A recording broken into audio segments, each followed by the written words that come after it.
To a period in history now that still resonates today, the convulsions caused by the Cultural Revolution in China. A new book examines its importance and its connection to China now and is full of stories of those who took part in the revolution and what it's cost them.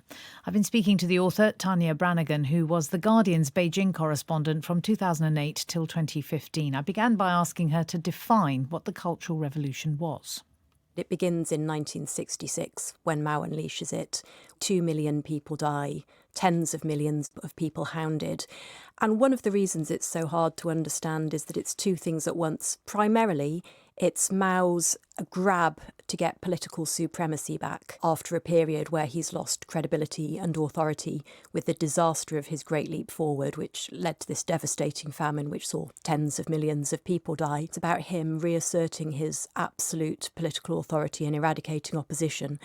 But the way he does that, and which is different to sort of previous purges, is that he enlists the masses, and particularly young people, and we're talking kids in many cases, people who are in their very early teens.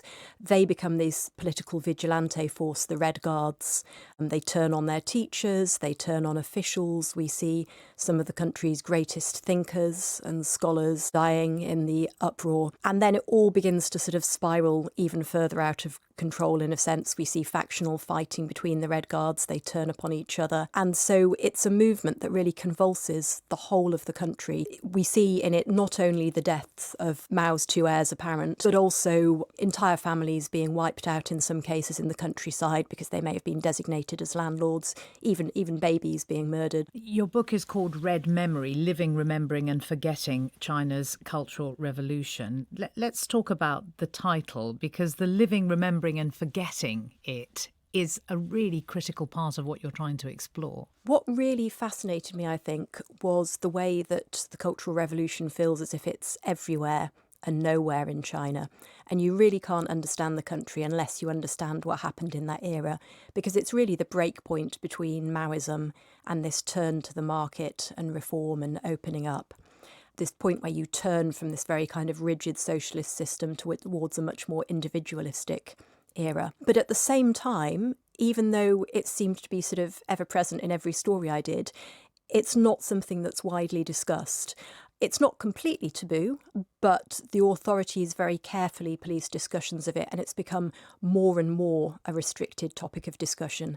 And the other side of it, of course, is the immense personal trauma, which has meant that many survivors simply won't speak of it, even with members of their family. And so for both those reasons, it's a very controlled subject, which a lot of people really don't want to approach or to think about. And yet you have drawn portraits of people who were willing to talk to you about it. How difficult was it to persuade people to go back, particularly, for example, people who were Red Guards? You know, the one particular woman who was at 13 seeing and doing the most appalling things. This, to me, was what was important. That the one thing that unites all the people in my book are people who've chosen to remember when other people have all chosen to forget. For many people, it is this sense of guilt, of wanting to understand what they did and why they did it and acknowledge that, of perhaps trying to make amends in some way, a fear that it could return in some form, obviously not exactly the same form, but that those instincts are there. But there's also an immense nostalgia for the Cultural Revolution, and that's one of the fascinating and sort of disturbing things about it, I suppose. So within my book, there's a Red Guard who thinks essentially that the worst thing about the Cultural Revolution is that it ended. And even people who wouldn't perhaps agree with his diagnosis would still say, well, we went through these terrible times, but there was a kind of meaning in it. After the initial sort of uprising with the Red Guards, we then saw this period where 17 million of the teenagers were sent to the countryside, and they thought they were going there for life. And we're talking not just about going a long way from their parents, but really going almost back a century in terms of living conditions, this incredibly gruelling situation that Xi Jinping, the country's leader himself, endured for around 7 years. And it was a sort of a desperate time. They talk about it as being this bitter time. It's so miserable that you can hardly bear to think about it. But they still say, well, we can't say that we regret it and we can't say that we don't regret it. And they're sort of caught in this inability to understand what it was, partly because it's so little addressed. You alluded to the fact that Xi Jinping of course, was impacted by the Cultural Revolution. Talk about the relationship between what happened between 66 and 76 and how Xi Jinping is running the country now. One of the things that's very striking is that Xi Jinping's father was a revered revolutionary. He was one of many senior figures in the party who suffered during the Cultural Revolution.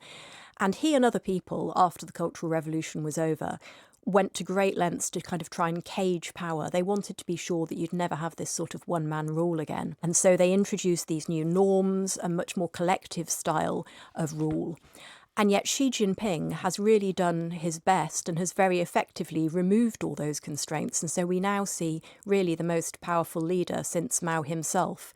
He clearly doesn't have sort of Mao's love of disruption, but he does have a very clear sense of trying to appeal to the masses with a narrative, a very emotional story about where China is headed. He's removed those political constraints. And so if you look at the recent protests over the government's handling of COVID, there were people there with signs who said, "We want reform, not the Cultural Revolution." In writing the book, do you feel that you now understand the impact of the Cultural Revolution, even if it is talked about with such reserve in many ways for most people? Yes, I really wrote this book because I felt I had questions and I couldn't find the answers anywhere.